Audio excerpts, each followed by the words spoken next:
انتخاب همکار স্থানীয় সময় সোমবার তেহরানে একটি ধর্মীয় সমাবেশে বক্তব্য রাখেন ইরানের সর্বোচ্চ ধর্মীয় নেতা আয়াতুল্লাহ আলী খামেনি।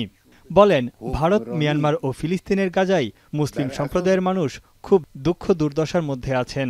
এ বিষয়ে এখনই সোচ্চার না হলে নিজেদের মুসলিম হিসেবে পরিচয় দিতে লজ্জা লাগবে। এ নিয়ে তিনি সামাজিক যোগাযোগ মাধ্যম এক্সে পোস্ট করেন। এলো ভিশন মুশকিল আসান অফার। যে কোনো ব্র্যান্ডের পুরনো ফ্রিজ নিয়ে চলে আসুন ভিশন শোরুমে আর নিয়ে যান নতুন ভিশন ফ্রিজ 20% পর্যন্ত ছাড়। জবাবে কড়া ভাষায় নিন্দা জানিয়েছে ভারতের পররাষ্ট্র মন্ত্রণালয়। বিবৃতিতে নয়াদিল্লি জানায়, ইরানের সর্বোচ্চ নেতার পক্ষ থেকে বিভ্রান্তিকর বক্তব্য অগ্রহণযোগ্য। ভারতের মুসলমানদের নিয়ে মিথ্যা ও ভুয়া তথ্য ছড়িয়েছেন তিনি। অন্য দেশের সংখ্যালঘুদের নিয়ে কথা বলার আগে ইরানের নিজেদের কর্মকাণ্ডের দিকে নজর দেওয়া জরুরি বলেও মন্তব্য করে ভারত। গাজায় চলমান যুদ্ধে ফিলিস্তিনিদের হয়ে ইসরায়েলের বিরুদ্ধে প্রক্সি যুদ্ধ করে যাচ্ছে মধ্যপ্রাচ্যের দেশ ইরান।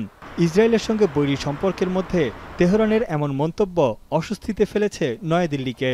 কারণ উভয় দেশের সঙ্গেই ভারতের ঘনিষ্ঠ সম্পর্ক ছিল। পশ্চিম এশিয়ায় অপরিশোধিত তেলের বড় সরবরাহকারী তেহরান, আর ভারত থেকে অস্ত্রের বড় চালান যায় ইসরায়েলে। এদিকে মুসলিম বিশ্বের প্রতি যুক্তরাষ্ট্রের নেতিবাচক ধারণা পরিবর্তনের আহ্বান জানিয়েছেন ইরানের প্রেসিডেন্ট মাসুদ পেজেশকিয়ান। মুসলমান ও ইসলামকে শত্রু না ভাবলে ওয়াশিংটনের সঙ্গে পারমাণবিক ইস্যুতে সরাসরি আলোচনা করতে প্রস্তুত বলে জানান তিনি। আমেরিকা ও ইউরোপ موشک میدن هم بمب میدن هم هواپیما میدن هم دفاع میکنن.